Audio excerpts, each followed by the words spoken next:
오늘 거룩한 또 주일날 추수감사 예배죠.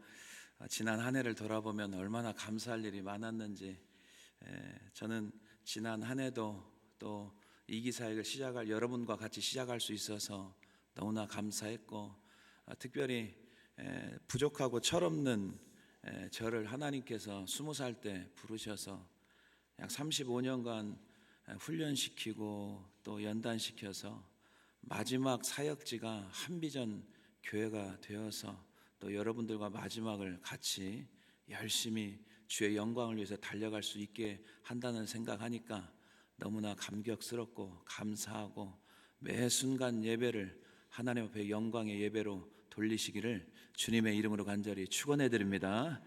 10여 년 전에 한 6년에서 8년 동안 한국에서 온 조카 5명을 같이 키운 적이 있어요. 그래서 저희 식구가 9명이었어요. 9명. 어떻게 된 사건이냐면, 큰 조카, 저희 큰 누님의 큰 조카가 알라바마 쪽에서 이제 대학교 공부를 하기 시작했어요. 어느 날 저한테 전화가 왔어요. 이야기를 하다가 삼촌, 저 알래스카 한번 가고 싶은데요, 그러더라고요. 그래서 제가 농담 반 진담 반으로, 야, 그럼 다음 학기 때 올레이 맞으면 내가 티켓팅해서 보내줄게 그랬어요. 그래서 이제 6개월이 지났어요. 저한테 전화가 한 통이 왔어요. 그랬더니 삼촌, 오랜만이다. 그랬더니 저 올레이 맞았는데 그러더라고요. 이거 말은 했는데 또 이게 말에 대한 책임을 져야 되잖아요. 그래서 라운지 트립 티켓팅을 해서 보내줬어요. 그래서 이제 이 아이가 그때가 이제 한 20대 초반이었는데 알래스카로 왔어요. 알래스카 와서 같이 식사하다 교제하는데 뭔가 뜻을 품고 온 것 같아요. 거기에 있는 학교를 다 조사를 하더니 그 학교에 좋은 그 앵커리지에 있는 UAA라는 학교에서 좋은 클래스가 뭐가 있냐면 널싱 코스가 굉장히 좋아요. 근데 본인이 널싱을 하고 싶었는데 그 학교가 있는 거라. 그러더니 어느 날 저한테 삼촌, 저 여기 살면 안 돼요 그러더라고요. 그래가지고 또 살지 말란 말도 못 하잖아요. 그래 그러면 살아라 해서 얘가 첫 번째 주저앉게 된 거예요. 그러다가 이제 제가 살면서 저한테 굉장히 도움을 많이 줬던 둘째 누님이 계세요.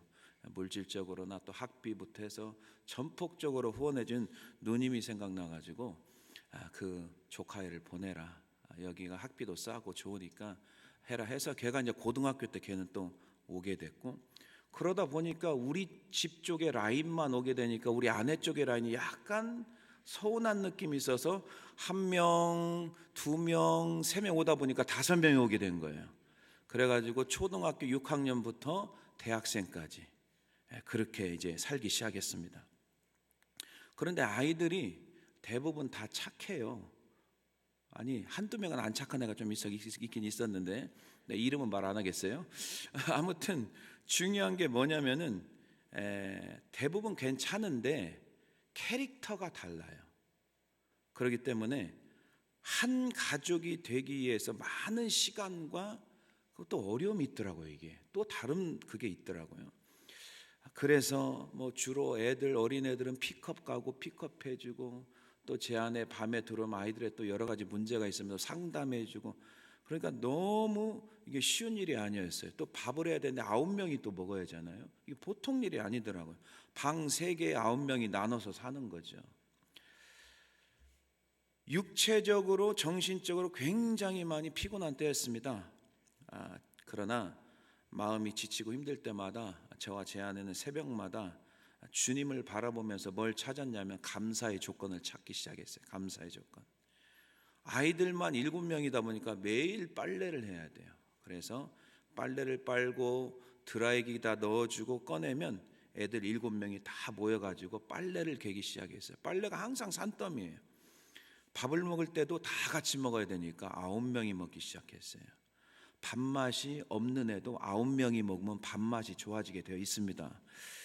그래서 이제 대화를 하면서 서로 배려하고 협력하고 하는 것을 우리 아이들 2명이 자연스럽게 배우기 시작했습니다. 그래서 조카 5명의 아이들과 그 아래 우리 2아이들이 어려서 그런 가족 공동체를 하다 보니까 배려심, 상대방 존중하는 문화, 그리고 사춘기가 거의 없이 잘 자라게 되었습니다. 무엇을 하나 있으면 항상 우리 아이들이 우리 아이들보다 5명이 다 나이가 많으니까, 그래서 누구 누나를 좀 챙겨줘야 되지, 누구 누나 오면 줘야 되지, 이런 마음들이 항상 있었어요. 그리고 교회적으로도 굉장히 도움이 많이 됐습니다. 여러분 9명이면 개척 멤버예요. 개척 멤버예요.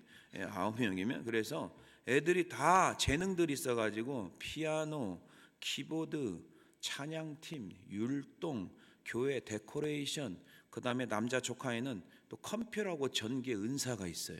그래서 그런 모든 교회 전반적인 전기나 컴퓨터 부분을 다 도맡아서 일을 해줬어요. 그래서 목회에 굉장히 많은 도움을 받았습니다. 지금은 대학교를 애들이 다 졸업했어요. 다 졸업해서 한국에 2명 직장인, 여기에 미국에 2명 직장인, 1명은 대학원에, 마지막 막내가 다니고 있습니다. 당시에는 피곤하고 힘든 때였지만은 감사를 찾아보니까 신앙생활을 아이들이 다 같이 할 수 있었고, 그리고 목회 동역자로 도왔고, 그 다음에 대학교 아이들을 조카 아이들을 5명을 대학교를 다 졸업했던 게 지금 생각하면 마음이 너무 또 뿌듯한 거예요. 그리고 직장생활도 잘하고 있고, 그리고 함께 또 단기 선교도 도미니카로 또 베트남으로 다녀왔던 그런 기억들이 있습니다. 지나와 보니까 이 모든 것이 하나님의 계획함 가운데 이루어진 일이 아닌가라는 분명한 확신이 들었습니다. 사랑하는 성도 여러분, 우리 인생에서 피곤하죠. 또 공부할 때가 누구나 다 찾아와요. 가정 문제가 될 수 있고, 육체적인 어려움, 경제적인 문제, 또 저희 같이 이런 그 조카 아이들 여러 가지 또 생활 문제, 다양한 문제가 있지만 그 순간에는 분명히 하나님의 뜻이 있고 통치하심이 있기 때문에 그 가운데서 감사를 찾게 되면 하나님의 분명한 뜻을 깨닫게 되는 줄로 믿습니다. 그렇기 때문에 지친 삶, 혹시 오늘도 몸이 지치고 정신적으로 피곤한 성도님들 계십니까? 그때가 주님 앞에 기도하고 주님을 바라보실 때입니다. 반드시 하나님이 여러분과 저의 삶을 통치하시고 계심을 믿으시고 감사가 넘치는 복된 인생을 사시기를 주님의 이름으로 간절히 축원해 드립니다. 그 다음에 첫 번째 보겠습니다. 우리 삶에서 상황이 내 마음대로 되지 않고 피곤하고 지침 삶 속에서 감사해야 될 이유가 무엇인가? 왜 우리가 감사를 찾아야 되는가? 첫 번째 보겠습니다. 고난으로 말미암아 하나님께 기도로 나가기 때문입니다. 어려울 때일수록 사람들은 기도하게 되어 있거든요. 자, 2절 한번 보겠습니다. 2절 다 같이 읽습니다. 시작. 이르되 내가 받는 고난으로 말미암아 여호와께 불러 아뢰었더니 주께서 내게 대답하셨고 내가 수월의 뱃속에서 부르짖었더니 주께서 내 음성을 들으셨나이다. 아멘. 여러분, 요나서 1장 이제 잠깐 말씀드리면 하나님이 요나에게 말씀합니다. 야, 아수르의 수도 니느웨 성에 가서 복음을 전하라 라고 했습니다. 그런데 아수르는 이스라엘을 너무나 고통스럽게 한 나라였어요. 그래서 정반대인 다시스, 지중해를 통과해서 다시스로 쭉 가면은 그게 어디냐면 스페인이에요. 스페인. 그쪽으로 이제 가려고 준비해서 마침 요빠 항구에 도착하니까 거기에 배가 있어서 그 배를 타고 지금 다시스로 가는 중이에요. 근데 하나님께서 요나가 하나님의 뜻과 반대로 가자 뭘 준비하느냐, 성경에 보니까 대풍을 준비했다고 해서 큰 풍랑을 준비해서 타고 가는 배가 깨지기 일보 직전인 그런 순간이 와서 배 탄 사람들이 제비뽑기를 하는데 이 요나는 가장 배 밑창에서 지금 잠을 자고 있어요. 그래서 깨워서 제비를 뽑았는데 요나가 뽑혔습니다. 그러면서 요나가 이런 고백합니다. 이 큰 폭풍을 만난 것이 나 때문인 줄 내가 아노라. 사람들은 잘못을 하면 자기가 잘못한 것을 웬만한 사람들은 다 알게 돼 있어요. 자, 그래서 이제 나를 바다에 던져라. 그래서 요나를 바다에 던지자 바다가 잠잠해진 거예요. 그래서 요나가 불순종하고 다시스로 가는 그 배를 타고 갈 때 잠자던 요나가 뽑혀서 이제 바다로 던져졌죠. 자, 바다로 던져져 가지고 어디로 들어갔느냐? 성경에 보니까 큰 물고기 뱃속으로 들어갔다고 했어요. 어떤 사람들은 또 고래 뱃속으로 들어갔다고 하는데 고래라는 단어는 나오지 않고 그냥 큰 물고기면 고래라고 상상을 하니까 그러나 봐요. 큰 물고기가 주로 잡아먹는 건 뭐냐면 작은 물고기들을 잡아먹어요. 자, 작은 물고기를 잡아먹고 이 배로 들어가면은 거기서 이제 썩기 시작하겠죠. 음식물이 돼가지고 냄새가 얼마나, 여러분 생선 썩은 냄새 아시죠? 이 보통 힘든 게 아니에요. 거기에서 요나가 3일 동안 사는 거예요. 얼마나 이 썩은 냄새와 또 거기 무슨 불고기 뱃속에 무슨 전등을 켜겠어요? 캄캄한 그 칠흑 같은 그 캄캄한 곳에서 이제 요나가 기도하기 시작했는데 그냥 기도한 게 아니라 하나님 앞에 부르짖기 시작했다고 성경에 나와 있어요. 스올의 뱃속, 죽음의 뱃속이라는 뜻이에요. 요나가 하나님 앞에 진심으로 찾게 되는 축복의 과정이 된 겁니다. 여러분, 스올의 뱃속에 들어가기 전에 요나의 모습 한번 보겠습니다. 자, 요나서 1장에 요나가 제비를 뽑히자 베텐 사람들이 요나에게 이렇게 질문합니다. 너의 잡이 뭐냐? 너 도대체 어디서 왔어? 너 어느 나라 사람이야? 너 어느 민족에 속했어? 라고 말하자 요나가 정직하게 고백합니다. 자, 요나서 1장 9절 보겠습니다. 시작. 그가 대답하되 나는 히브리 사람이요 바다와 육지를 지으신 하늘의 하나님 여호와를 경외하는 자로다. 아멘. 정확하게 내가 누구인지를 알아서 고백합니다. 나는 히브리 사람이요 천지를 지으신 여호와 하나님을 경외하는 사람이다 라고 했어요. 자, 그런데 본인이 그렇게 고백했는데 행동은 정반대로 행동합니다. 여기서 우리가 한 가지 깨달아야 됩니다. 우리는 크리스찬이라고 해요. 그죠? 하나님의 사람이라고 해요. 나는 집사고 목사고 권사고 장로고라고 하죠. 근데 우리의 삶은 과연 니느웨로 가고 있는지 아니면 내가 나를 컨트롤해서 정반대인 다시스로 가고 있는지. 자, 요나서 1장 3절 보겠습니다. 하나님의 얼굴을 피합니다. 자, 시작. 그러나 요나가 여호와의 얼굴을 피하려고 일어나 다시스로 도망하려 하여 욥바로 내려갔더니 마침 다시스로 가는 배를 만난지라 여호와의 얼굴을 피하여 그들과 함께 다시스로 가려고 뱃삭을 주고 배에 올랐더라. 아멘. 계속해서 하나님의 얼굴을 피합니다. 하나님의 말을 순종하지 않습니다. 자기는 하나님의 사람이라고 해요. 그러면서 행동은 정반대인 삶을 살고 있습니다. 우리가 여기에서 우리의 인생도 한번 조명을 해봐야 됩니다.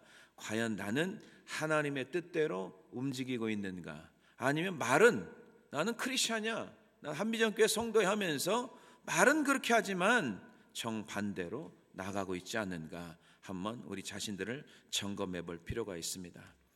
여러분, 순종하고 그 길을 가고 있습니까? 아니면 이런저런 이유와 핑계를 대면서 하나님의 얼굴을 요나처럼 피하고 있습니까? 그러다가 요나처럼 지금 사방팔방이 꽉 막힌 상태에 빠져버렸습니까? 지금 사방팔방이 꽉 막힌 그 상태는 내가 죽는 상황이 아니고 하나님을 찾는 복된 시간임을 믿습니다. 그것을 여러분들이 오늘 깨닫고 가셔야 되는 거예요. 고등학교를 제가 졸업하고 한 1, 2년 지났을까요? 어느 날 목사님께 저에게 이런 말씀을 하시더라고요. 이형제, 자네는 주의 종길을 가야겠네. 주의 종길을. 목사님이 보는 눈이 뭐 또 있나 봐요. 그래서 제가 목회를 하다 보니까 또 그런 시각으로 보여지는 것도 있습니다. 저는 청년 때 항상 목사님이 말씀하시면 불순종한 적이 제 기억으로는 없어요. 예, 알겠습니다. 이게 항상 대답이에요. 예, 알겠습니다. 근데 이번 케이스는 정말 순종하기 힘든 케이스였어요. 이유가 있어요. 주의 종길을 가라고 했을 때 제가 전에 했던 매너로는 분명히 순종하고 갔어야 돼요. 그런데 마음에 가고 싶은 마음이 없어요. 왜냐하면 그 이유가 뭐냐면 중학교 때 어느 일로 인하여서 거기에 문이 제가 딱 닫혀 있는 상태가 있었어요. 제가 중학교 때 교회를 가보면 교회 정문에 들어가는 입구에 뭐가 있어? 성미통이 성미통. 여러분 아시겠죠? 교회 오래 다니신 분들은 뭐냐면은 성미통이 있는데 각 가정에서 밥을 할 때 어느 정도의 성미 주머니가 있어가지고 어느 정도 자기들이 먹는 쌀이 됐건 잡곡이 됐건 뭐가 됐건 그걸 담아서 성미함에다 교회에 올 때 부어요. 그러면 그걸 가지고 목사님들이 먹고 살았어요. 옛날에는 주로 이제 사택이 교회 옆에 붙어 있잖아요. 주로 그렇게 사셨는데 제가 어느 날 그 안에 도대체 뭐가 들어가 있을까 너무 궁금했어요. 그래서 사람들이 없는데 몰래 가가지고 성미통을 살짝 열어봤어요. 근데 성미통의 뚜껑을 열어보니까 너무 깜짝 놀랐어요. 왜냐하면 온갖 잡동사니가 다 들어가 있는 거예요. 저희가 살던 70년대, 80년대는 잡곡을 먹으면 가난한 사람들이 먹는 거였어요. 그리고 쌀밥을 먹으면 굉장히 그래도 먹고 살 만한 사람들이 쌀밥을 먹고 살았어요. 지금은 그게 정반대가 돼버렸어요. 쌀밥만 먹으면 그거 좀 이상한 거죠. 잡곡을 섞어 먹어야 건강하니까. 근데 그 당시에는 그랬어요. 그래서 어떤 마음이 들었냐면은 속으로 아니 목사님이 굳이 이렇게까지 해서 먹고 살아야 되는가?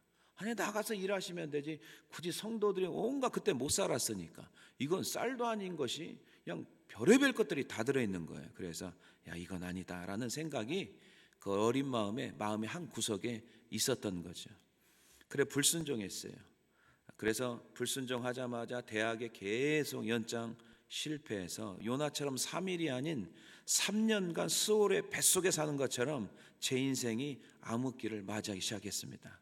그 스올에서 이제 마지막 끄트머리에서 주님께 간절히 부르짖고 진정으로 하나님을 찾는 시간을 갖게 되었던 것입니다. 그 시간은 제 인생에서 가장 고통스럽고 가장 아픔 있는 시간이고 인생의 가장 밑바닥까지 내려간 그 시간에 진정으로 하나님을 만나게 되었고 예수 그리스도를 진정으로 내 구원자로 믿게 되었던 시간이었습니다. 그래서 하나님의 부르심대로 그 이후에 순종하였던 그런 과정이 있어요. 스올 같은 그 시간이 오히려 인생의 터닝 포인트가 되었고 하나님을 더욱 가까이 하며 알게 되는 복된 시간이 되었던 것입니다. 우리가 교회를 다니면서 하나님을 정말 믿고 믿는 다음에 과연 우리는 하나님의 음성에 제대로 듣고 사는 건지 아니면 대충 건성 듣고 결정은 항상 내가 하는지 기도는 하나님 앞에 하고 결정은 내가 늘 항상 하는지 한번 살펴봐야 됩니다. 하나님께서 우리를 니느웨로 보내기를 원하는데 우리는 항상 요파 항구로 가서 마침 때마침 또 배가 있어요. 배가 그때는 뭐 매 시간마다 있는 게 아니고 뭐 하루에 한두 척 있을 때 아니겠습니까? 근데 마침 또 배가 있어서 다시스로 간다면 하나님께서는 항상 우리를 위해서 가지 못하게 대풍을 준비해 놓는 거죠. 그리고 물고기 뱃속 스올의 뱃속 깊숙이 집어넣어서 절망적인 상황 한 치 앞도 내다볼 수 없는 그런 꽉 막힌 상황 가운데 주님을 바라보는 그 시간을 갖게 되는 것입니다. 여러분 7절 한번 보겠습니다. 그 스올의 뱃속에서 그 큰 물고기 뱃속에서 이런 고백을 합니다. 요나가 시작. 내 영혼이 내 속에서 피곤할 때 내가 여호와를 생각하였더니 내 기도가 주께 이르러 싸우며 주의 성전에 미쳤나이다. 아멘. 현대 성경에는 내 자신으로서는 모든 희망을 다 잃었을 때 그렇게 고백합니다. 그러나 다시 한번 내 모든 생각을 주님께 돌렸습니다 라고 고백하는 것입니다. 사랑하는 성도 여러분, 우리 인생을 살다 보면은 사방팔방이 막힐 그런 상황, 이러지도 못하고 저러지도 못하고 있으신 분 계십니까? 여러분 답답하지만 그것은 절망적인 시간이 아니고 하나님으로부터 다시 돌아올 수 있는 귀한 터닝 포인트가 되는 복된 시간임을 믿으시길 바랍니다.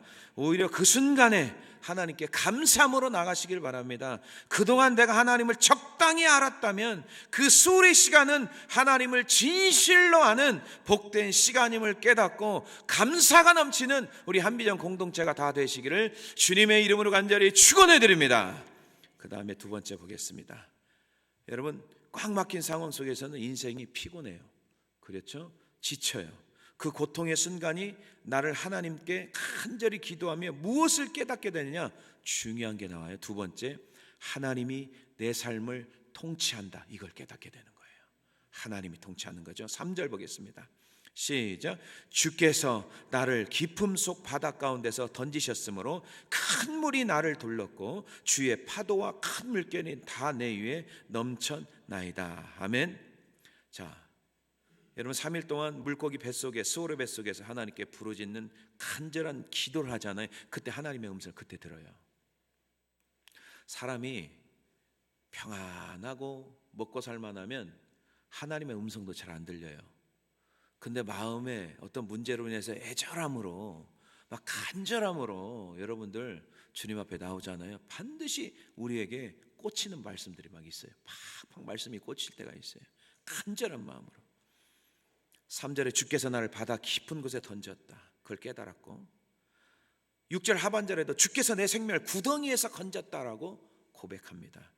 계속해서 나오는 말씀이 뭔지 아세요? 주께서 하나님을 멀리하는 사람은 뭐 항상 고백하는 건 내가 근데 하나님을 깨닫는 사람들은 주께서 이런 고백을 하게 되는 거죠. 요나가 하나님 앞에 불순종하고 내가 선택한 다시스로 가는 길이 최상의 선택인 줄 알았을 거예요. 그러나 자신으로 인하여서 배가 파산될 위기, 나로 인하여서 주변 사람들까지 힘들게 되는 거죠. 불순종하면 그게 또 문제가 생기는 거예요. 내가 불순종하면 가족 전체가 힘들어지는 거예요. 가족 전체 가정의 배가 막 흔들흔들 깨지게 위기 일반입니다. 나로 인하여서. 그때 회개하기 시작하고 정상으로 상태가 돌아오네. 이 하나님이 부르신 상태, 본이 하나님의 선지자잖아요. 근데 불순종해. 이제 그 스올의 뱃속에서 정상으로 돌아오는 거예요. 우리는 비정상으로 갈 때가 있어요. 근데 그리 어려운 순간에 제자리로 돌아오는 거죠. 다시 제자리에 돌아오면서 이제 하나님의 주권 되심을 인정하는 거죠. 여러분, 시련과 고난은 자기 주권의 거품을 걷어내는 능력이 있습니다. 우리 거품들이 너무 많아. 진짜 믿지도 않으면서 믿는 척하는 게 너무 많은 거예요. 이 거품을 싹 걷어내야 돼요. 하나님 믿는다고 하면 다 자기 주권으로 살아. 자기 주권. 다 내가 결정하고 내가 판단하고. 아니거든요. 그것을 다 걷어내는 능력이 어디서 나오느냐? 시련과 고난을 통과하면 그것이 거치게 되어 있습니다. 사람들은 다 대부분 내 삶을 내가 통제하려고 그래요. 그래야 잘 사는 것이라고 생각하거든요. 사람들은 좋은 음식, 신선한 음식 먹으면 다 건강해진다고 생각하죠. 물론 건강해지죠. 다 그런 건 아니에요. 하나님이 오늘도 데려가면요, 그냥 콜하면 가야 돼요. 아이들도 내가 가르치면 가장 잘 양육한다고 생각해요. 착각입니다. 내가 가르치려고 하지 마시고요, 하나님의 도움을 구하며 하나님의 선한 인도하심으로 아이들이 양육하고 잘 받을 수 있도록 하나님 앞에 도움을 구해야 될 줄로 믿습니다. 얼마나 이 젊은 사람들 요즘 똑똑해요. 예? 안 가르치는 게 없어요. 뭐 피아노, 태권도, 수영 할 것부터 다 열심히 가르쳐요. 그러다가 하나님을 등지고 떠나고, 그리고 자녀들이 말썽 부리면 그때서 하나님 앞에 무릎 꿇는 사람이 있는데, 여러분, 아이들 내가 100마디 하는 것보다 하나님 앞에 1분 기도하는 게 더 빠릅니다. 내가 1000번 이야기하는 것보다 말씀 한마디 카톡으로 전해주는 게 훨씬 그 아이들을 아름답게 세워지는데 그게 더 빠른 지름길인 줄로 믿습니다. 왜 아멘이 안 나오네? 할렐루야. 이게 굉장히 심각하다니까요. 여러분, 목회자 자녀들이 둘 중에 하나예요. 정말 아름답게 세워지는 거 아니면은 완전히 삐뚤어지거든요. 왜? 생각해 보세요. 교회에서는 굉장히 거룩하잖아. 목사님 보면 매너 굉장히 좋죠. 제가 뭐 저 인상 쓰는 거 봤어요. 교회에서 다 항상 반갑게. 할렐루야. 우리 성도님들 반갑습니다. 할렐루야. 근데 집에서도 그게 돼야 돼. 집에서는 할렐루야가 아니니까 애들이 다 놀렐루야, 놀렐루야. 그렇게 되면 아이는 빗나갑니다. 그래서 제 목회 원칙이 있어요. 교회건 가정이든 뭐 H마트든 어디든 그냥 똑같은 마음으로 움직이는 거예요. 그래야 아이들도 우리 아빠가 목사님이지만은 뭐 집에서도 이렇게 엄마 사랑하고 아이들 자기들 도와주고 사랑하고 이런 게 있구나. 이거 하면서 정상으로 가는 거지. 완전히 반대로 살아간다면 어떻게 되겠어요? 문제 있잖아요. 그리고 뭐 설교 시간에는 뭐 기도하라 뭐 하라 말씀대로 살아야 된다 하면서 집안에서는 정반대로 살아가면 아이들은 완전히 반대로 갈 수밖에 없는 거죠. 그죠? 여러분도 마찬가지예요. 자녀 하나님을 사랑한다고 하고 하면서 자녀를 위해서 눈물 흘린 그게 보여야죠. 집에서 기도하는 모습, 성경 보는 모습이 보여야죠. 그럼 아이들이 어떻게 빗나가겠어요? 저는 청년 때도 그러더라고요. 항상 어머니가 성경 보는 모습이 계속 눈에 선하고 교회 열심히 가서 예배드리고 봉사 이런 것만 보는데 티네이저 때는 항상 빗나가고 싶은 때가 있거든요. 근데 어떻게 빗나가요? 그걸 보면서. 그리고 누워있으면 피곤할까 봐 눈에다가 손을 얹고 어머니가 눈물로 기도해 주는데 어떻게 그 자식이 빗나갈 수가 있겠어요? 절대로 빗나가지 않습니다. 결혼하면은 내가 행복한 가정 만들 수 있지 라고 생각하는데 그것도 착각이에요. 내가 행복한 가정 다 절대 못합니다. 여러분 결혼할 땐 다 그런 마음으로 시작하는 거예요. 근데 결혼하면 안 싸워요? 다투고 싸우고 서로 생각이 다르고 그럴 때가 많거든요. 안 그렇습니까? 저는 너무 막 사랑이 넘치는 모습 보면 저는 좀 불안하더라고. 원래 부부는 그런 모습이 아니에요. 약간 뭐 생각도 다르고 하기 때문에 어려운 점 다 있어요. 근데 그 어려움들 어떻게 우리가 극복합니까? 기도하고 하나님 도와주세요. 그럴 때마다 갈등이 있을 때마다 도와주세요. 하나님 붙들어 주세요. 그러면서 또 다시 또 회복이 되고 그러면서 10년, 20년, 30년, 40년 이렇게 살아가는 거죠. 뭐 헤어진 사람하고 헤어지지 않은 사람은 큰 차이 없습니다. 종이 한 장 차이예요. 제가 보니까 별 특별히 그런 거 없어요. 여러분 내가 할 수 있다고 자꾸 생각하는 거 이거 굉장히 교만이고 하나님의 통치를 부인하는 거예요. 내가 하는 게 아니라 하나님의 통치하심과 하나님의 도우심으로 우리의 삶을 다스려 주시옵소서라고 고백하며 나가야 될 줄로 믿습니다.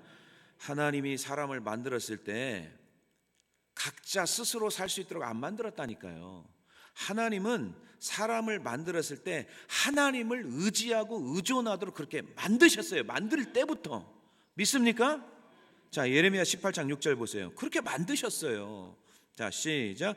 여호와의 말씀이니라. 이스라엘 족속아, 이 토기장이가 하는 것 같이 내가 능히 너희에게 행하지 못하겠느냐. 이스라엘 족속아, 진흙이 토기장의 손에 있음 같이 너희가 내 손에 있는, 하나님의 손에 있는 거야.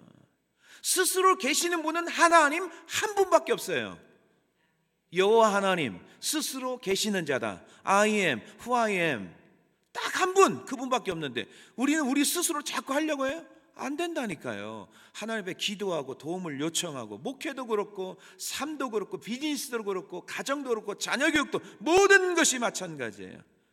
우주 만물이 하나님 손에서 통치하고 움직이자 나라를 세우고 민족을 세우고 나라를 망하게 하고 민족을 망가뜨리는 그것도 하나님의 손에서 움직이는 거죠. 세상의 대통령도 하나님의 손에서 움직이는 거예요.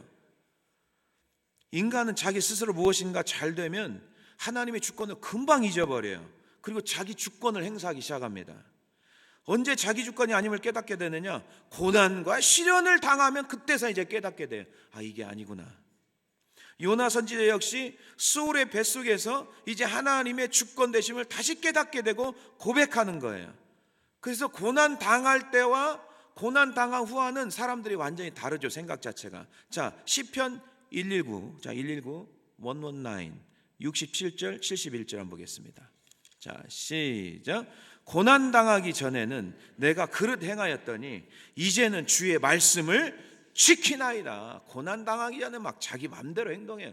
고난이 당하면 그때 조금씩 철이 드는 거예요. 그러면서 말씀대로 순종하죠. 71절 시작. 고난 당한 것이 내게 유익이라. 이로 말미암아 내가 주의 율례들을 배우게 되었느니라. 고난 당은 나쁜 게 아니에요. 그걸 통해서 내가 성숙해지고 내가 유익되는 시간에 왜? 그때 말씀을 배우거든요. 따를 때는 말씀이 잘 안 들어와요. 근데 막 힘들고 어려울 때 말씀이 얼마나 쏙쏙 잘 들어오는지 몰라. 기도도 잘 돼. 말씀도 잘 들어와. 언제? 고난 당할 때. 만물을 다스리시는 하나님께서 여러분들을 유익하게 하시려고 항상 다스린다. 이걸 꼭 기억해야 돼요. 하나님은 여러분 말씀을 통해서 우리가 본어게인 됐잖아요. 독생자 예수 그리스도의 피값으로 산 게 우리 한비전 공동체입니다. 얼마나 귀한 존재입니까? 근데 우리를 다스리는데 우리에게 아무런 유익 없이 다스린다? 이거는 말도 안 되는 소리예요. 하나님은 플러스 하나님이세요. 우리에게 마이너스 되는 일은 하나도 하지 않습니다. 어떻게 해서든지 유익이 되게 하시려고 다스린다는 사실을 반드시 믿고 나가야 될 줄로 믿습니다. 하나님의 주권되심, 통치하심, 우리를 늘 위하시고 우리를 유익하게 하시기 위해서 그분의 권위를 행하시는 거예요.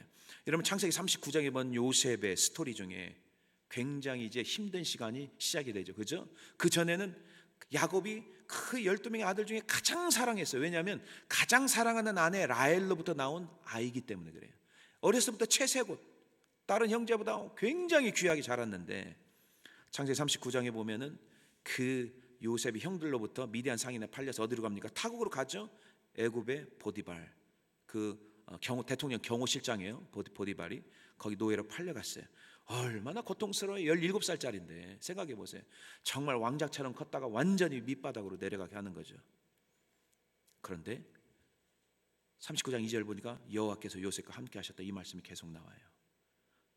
요셉은 그 일로 인해서 고난으로 인해서 불평하거나 원망하거나 복수심에 그렇게 살지 않습니다. 하나님의 통치하심을 믿고 살았습니다. 그게 요셉의 변화된 사건이에요. 그리고 21절에 보면 감옥에서도 여호와께서 요셉과 함께 하셨다. 가장 낮은 자리에서도 불평하지 않고 원망하지 않고 하나님의 그 순간에는 요셉이 무슨 뜻인지 잘 모르겠지만 하나님의 통치하심, 주권을 믿고 살았던 거예요. 결국에는 술 맡은 관원장, 떡 맡은 관원장 꿈 해석을 통해서 술 맡은 관원장이 복직이 되잖아요. 근데 제발 나가시면 나를 좀 기억해 주십시오라고 그랬거든요. 근데 술 맡은 관원장이 입을 딱 씻었어요. 화장실 들어갈 때와 나갈 때가 완전히 달라요. 그래 잊어버린 시간이 몇 년이었어요? 2년 동안. 요셉은 얼마나 기다렸겠어요. 그 술 맡은 관원장 나를 좀 빼주겠지. 근데 오질 않는 거예요. 근데 바로가 이제 꿈을 꾸는 해석한 사람 한 사람도 없는데 그때 술 맡은 관원장이 요셉이 생각나는 거예요. 그래 끌어올리시잖아요. 그러면서 요셉이 그 꿈을 푸는데 야 네가 그렇게 꿈을 잘 해석한다면서, 근데 그 대답하는 장면이 기가 막힌 장면이 뭐가 나오는지 아세요? 요셉은 그 2년 동안 계속해서 하나님을 잊지 않았습니다. 뭐라고 대답하냐면 하나님께서 바로에게 편안한 대답을 하시는 원합니다. 하나님을 계속하면서 인정하며 사신 겁니다. 사랑하는 성도 여러분, 하나님을 인정하고 하나님의 주권과 통치하심을 지금도 믿고 사시기를 주님의 이름으로 간절히 축원해 드립니다. 그 다음에 창세기 39장 45장의 인생의 스토리가 다 마지막 부분에 하이라이트가 나오는데 여기서 우리가 깨달아야 돼요. 하나님께서 모든 일을 주관한다는 것을 오늘 이 시간에 다시 한번 깨달아야 돼요. 형제들이 만났을 때 형제들이 얼마나 두렵겠어요. 왜? 동생을 팔았잖아요. 이제 우리는 죽었다, 우리는 끝났다, 그런 두려움 가운데 있는데 요셉이 기가 막힌 말을 합니다. 자, 창세기 45장 7절 8절 보겠습니다. 여러분 이 말씀 가져가셔야 돼요. 우리 인생 모든 전반부 이미 계획이 되어 있고 하나님의 움직임 속에 역사하는 거죠. 자, 7절 8절 시작. 하나님이 큰 구원으로 당신들의 생명을 보존하고 당신들의 후손을 세상에 두시려고 나를 당신들보다 먼저 보내셨나니. 먼저 보냈다는 것. 인생 해석이 완전히 달라요. 형들이 나를 죽이려고 이렇게 했구나, 이게 아니에요. 하나님이 그것마저도 하나님이 역사하신, 하나님이 너를 보냈다. 왜? 그 많은 흉년 때 가족들을 이주시키기 위해서 그 큰 플랜을 하나님께서 짜신 거죠. 자, 8절 보겠습니다. 시작. 그런즉 나를 이리로 보낸 이는 당신들이 아니요 하나님이시라. 하나님이 나를 바로에게 아버지로 삼으시고 그 온 집의 주로 삼으시며 예굽 온 땅의 통치자로 삼으셨나이다. 아멘. 당신들이 나를 보낸 게 아니라고 하잖아요. 누가 보냈다고요? 하나님이 보낸 거예요. 하나님이 믿습니까? 하나님이 보낸 거. 여러분들 한비전에 여기 계신 게 여러분 발로 온 것 같죠? 아니에요. 하나님이 보낸 거예요. 하나님이 보내신 거라고. 하나님께서 제가 동토의 땅 알래스카에 들어가기 직전에 개척의 사인을 하나님께 보내주셨어요. 처음에는 도저히 이해가 안 갔어요. 도대체 알래스카가 어디 붙어 있지? 그때 처음 지도를 펴봤어요. 그러니 캐나다 옆에 제일 북쪽에 북서쪽에 붙어 있더라고요. 설마 하나님께 날 이곳에 보내셨을까? 왜? 이미 다른 교회 가기로 다 준비가 돼 있거든요. 기도해보자. 기도한다고 했으니까 3일 금식을 딱 했어요. 첫째 날 아무 음성이 없어요. 할렐루야. 둘째도 아무 음성이 없으면 이제 거기 안 가도 되니까.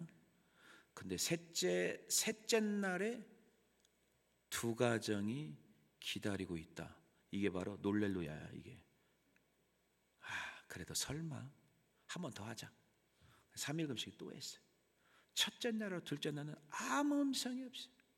마지막 날에 목회자를 기다립니다. 두 가정이 기다립니다. 이 소리가 마지막 날 희한하게 또 들리는 거예요. 그래도 우리는 33판이 아닌가? 33판 한 번 더 하자. 그래서 세 번째 또 했어요. 근데 또 이거 아닌데. 계속해서 마음 한 구석에는 내가 나를 통치하고 있는 거죠. 한쪽에서는 하나님이 통치하는 거예요.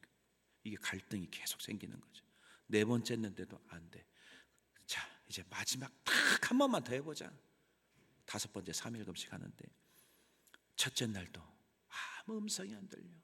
둘째 날도 아무 음성이 안 들리는데 마지막 날, 그것도 오전에도 괜찮았어.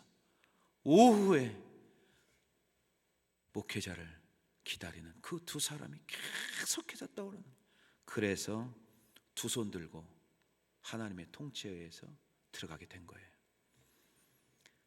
시작부터 재정 서포터가 할 수 없다는 말을 듣고 우리는 오직 하나님만 바라보고 살아야 되겠구나.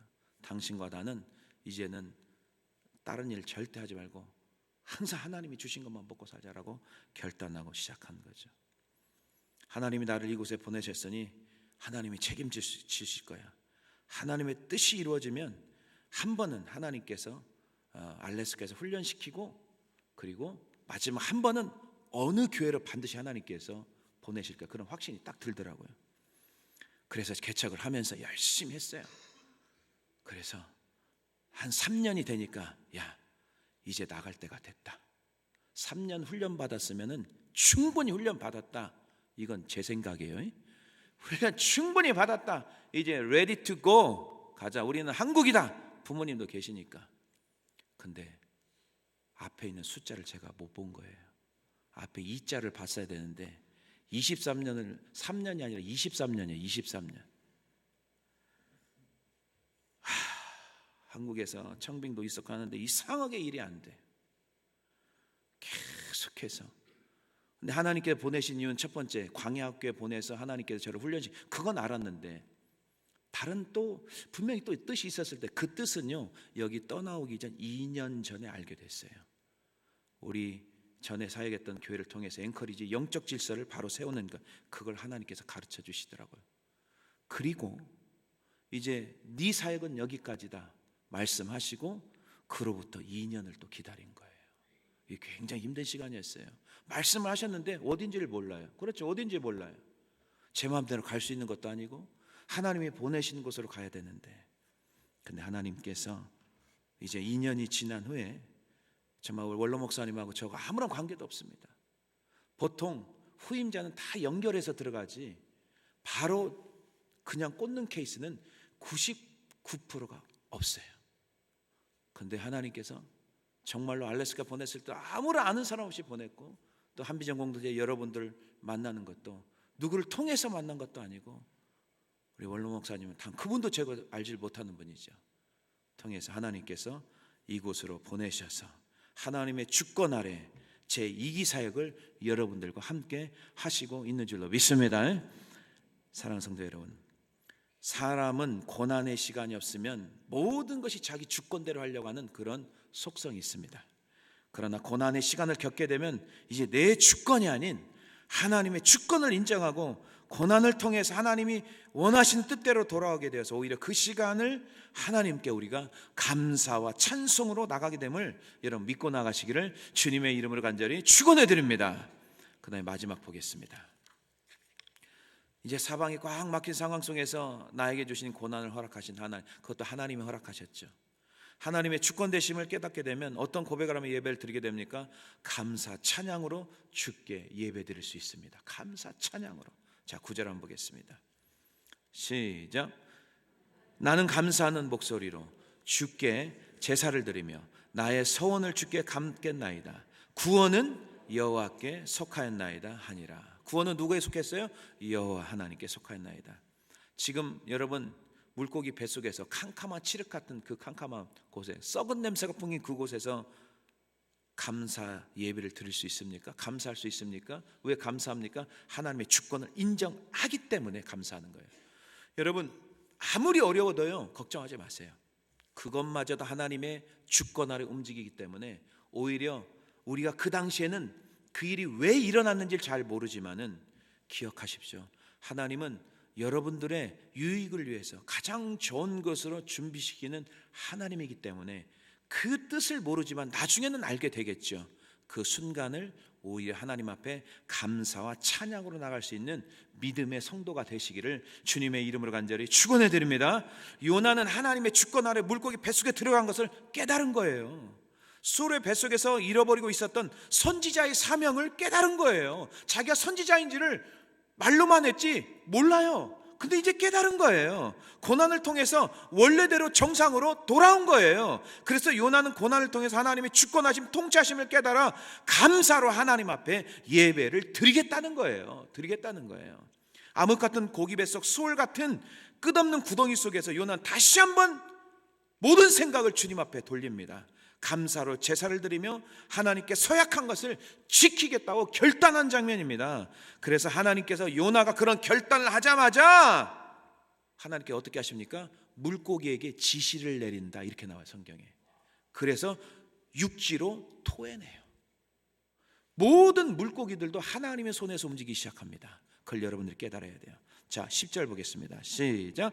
여호와께서 그 물고기에게 말씀하시며 요나를 육지에 토하니라. 그 육지 토에서 결국은 요나가 니느웨에 가서 복음을 전하러 가는 것입니다. 기가 막힌 드라마틱한 이 하나님의 말씀 아니겠습니까? 20년 전에 제가 개척교회하고 연합을 했어요. 한 교회가 망가져가지고 그것을 이제 세우러 교회가 이제 두 교회가 연합했어요. 6개월이 되지 않아 제가 그때 당 30대 중반이었습니다. 한참 일할 때 아닙니까 더. 그런데 딱 6개월 돼가지고 제 병원에 실려갔어요. 아침부터 한 12시간을 계속 이 가슴에 막 바늘로 찔리는 것 같은 고통이 오는데요.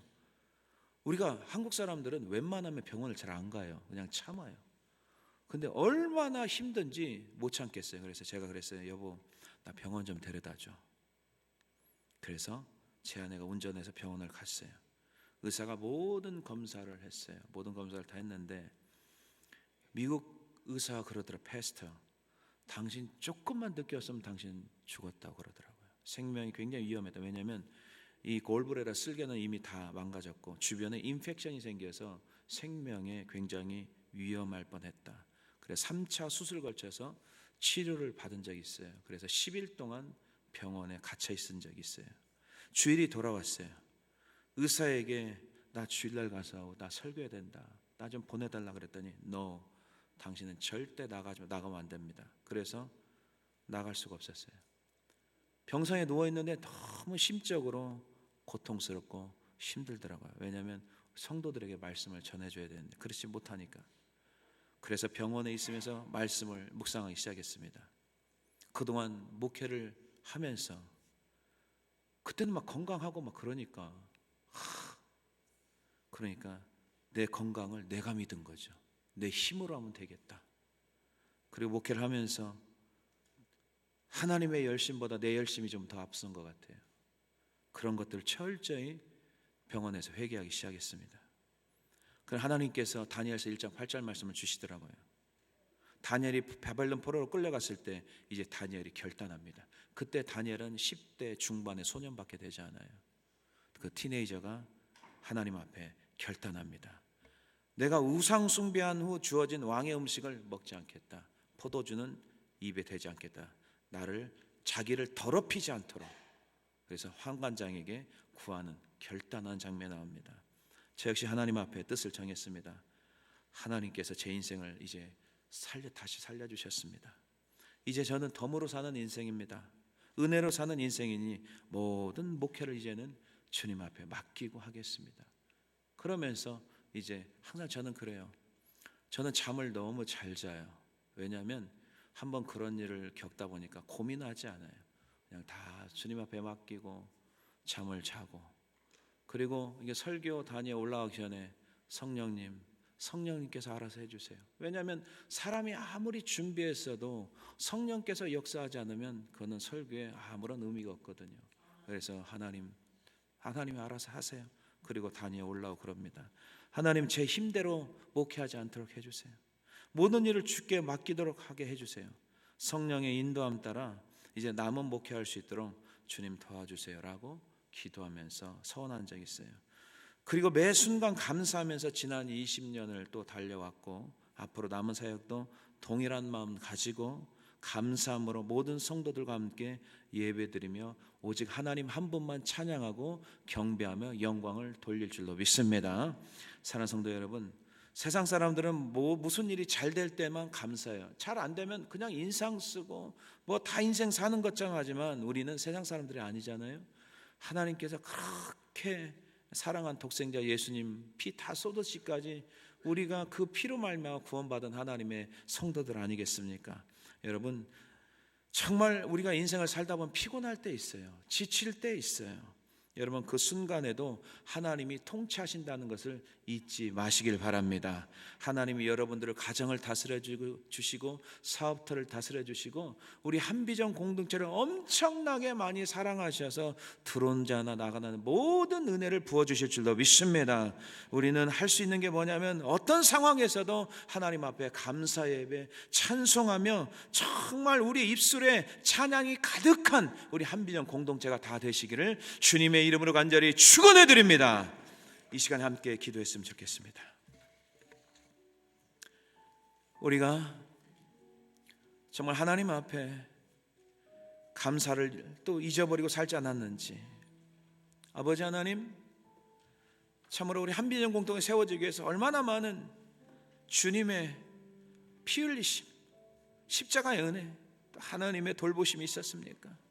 아버지 하나님, 우리는 왜 그렇게 때로는 무지한지, 요나처럼 우리는 하나님의 사람이다 하면서도 여전히 다시스의 배를 타고 가지는 않은지, 니느웨로 가라고 하는 하나님의 명령에 불순종해서 하나님 나로 인하여서 가족들이 힘들어지고 때로는 불순종으로 인하여서 내 주변의 사람들을 힘들게 하지는 않았는지, 하나님, 고난은 내게 유익이라고 했고 고난 때문에 불평하지 않고 오히려 내가 정상으로 돌아올 수 있는 터닝 포인트, 하나님 앞에 기도할 수 있는 간절함의 순간, 하나님의 음성을 들을 수 있는 귀한 순간임을 분명히 깨닫고 오히려 하나님 앞에 감사가 넘치는 하나님 축복의 시간이 되게 해달라고 우리 이 시간에 주여 삼창 통성으로 기도하는 시간 갖겠습니다. 주여 주여 주여 주여. 하나님 아버지 감사합니다. 하나님 아버지 감사합니다. 하나님 아버지 은혜를 부어주실 믿습니다.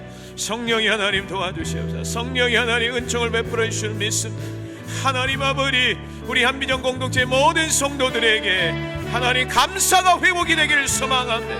하나님 고난 가운데 역경 가운데 하나님의 통치하심을 믿고 순종하며 나갈 수 있는 귀한 심령이 될 수 있도록 주여 도와주시옵소서. 하나님 도우소서. 하나님 역사하소서. 하나님 충만케 도와주시고 하나님 은혜를 베풀어 주실 믿습니다. 성령이여 도와주시옵소서. 성령이 하나님 아버지 충만케 해두시옵소서. 하나님, 우리의 하나님 아버지 주님을 향한 마음들이 회복이 될 수 있도록 주님 도와주시옵소서. 오 주의 하나님 아버지 도와주시옵소서.